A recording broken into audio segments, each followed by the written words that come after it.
मानता है कि पितरपक्ष में नए कपड़े, गाड़ियाँ या शुभ कार्य नहीं किए जाते हैं। तो चलिए इस वीडियो में हम आपको बताएँगे कि क्या वाक़ई पितरपक्ष में ये सारे काम शुभ कार्य किए जाने चाहिए या नहीं? पक्ष यानी कि श्राद्ध। अब श्राद्ध जो कि चल रही है, तो इसे श्राद्ध पक्ष को लेकर के ज़्यादातर लोगों में धारणा बनी हुई है कि ये समय अशुभ होता है। इस दौरान कोई भी नई चीज़ नहीं खरीदनी चाहिए क्योंकि इस समय पितर धरती पर अपने परिजनों के यहाँ रहने आते हैं। इसलिए कई लोग कहते हैं कि इस समय कोई भी खरीदारी नहीं करनी चाहिए। यही कारण है कि पितर पक्ष में के समय कई व्यापार और उद्योग धंधे मध्य पड़ जाते हैं। लेकिन ज्योतिष शास्त्र में ऐसी मान्यताओं का अनैतिक बताया है और इन दिनों को कोई भी चीज खरीदने अशुभ नहीं है, कोई भी कार्य करना अशुभ नहीं है। शास्त्रों में भी कहा गया है कि इस बात का कहीं भी उल्लेख नहीं किया गया। तो चलिए जानते हैं कि फिर ऐसी मान्यताएं क्यों हैं। लोग मानते हैं कि पितर अपने परिजनों के बीच आते हैं और इस दौरान जब कोई भी चीज खरीदते हो तो उसको समर्पित होती है। इससे खरीदी गई चीजों में प्रेत का अंश होता है। साथ ही कुछ लोग मानते हैं कि पितरों की इस समय श्राद्ध कर्म करके सेवा करनी चाहिए, बजाय कि कोई नए कपड़े, गाड़ी, गहने आदि खरीदें। ऐसा करने से पितर नाराज हो जाते हैं और वो अपना आशीर्वाद नहीं देते हैं। लेकिन ऐसी धारणाएं गलत हैं और इन सब चीजों का कोई आधार नहीं है।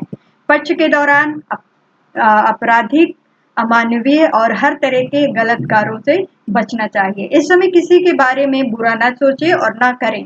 पितृ जो पक्ष है अन्य दिनों की तरह ही शुभ माने जाते हैं क्योंकि इस समय पितर हमारे घर पर आते हैं, जो कि खुशी का समय है। उनका श्राद्ध करके आशीर्वाद प्राप्त करना चाहिए।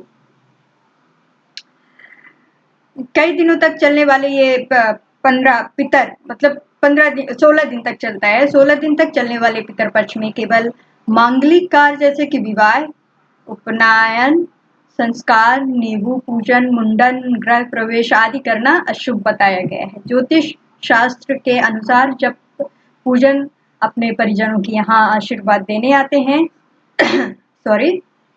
आशीर्वाद देने आते हैं, तब कोई भी नई वस्तु दे करके खुशी ही होती है क्योंकि उनके बच्चे तरक्की कर रहे हैं। इससे उनको सुकून और शांति मिलती है। इन दिनों में पूर्वजों के लिए श्राद्ध, तर्पण और दान पुण्य करना चाहिए।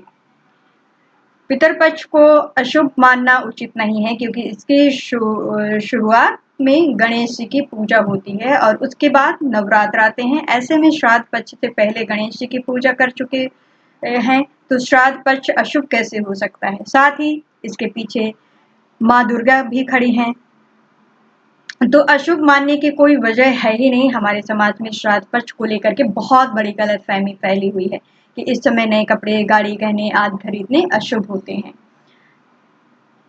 पितर पक्ष में 7 सर्वर्थ सिद्धि योग, 2 संघ विनाशक, 2 रवि योग, 1 त्रिपुष्कर योग है। इसके साथ ही 13 सितंबर को रवि पुष्पक योग भी बन रहा है। इसके अलावा इस पक्ष में विश्वकर्मा पूजा भी है। इस तरह पितर पक्ष में पूर्वजों की कृपा बरसेगी। ऐसे में आप मंगलिक कार्य छोड़ करके बाकी सभी कार्य आप कर सकते हैं, नई चीजें खरीद सकते हैं।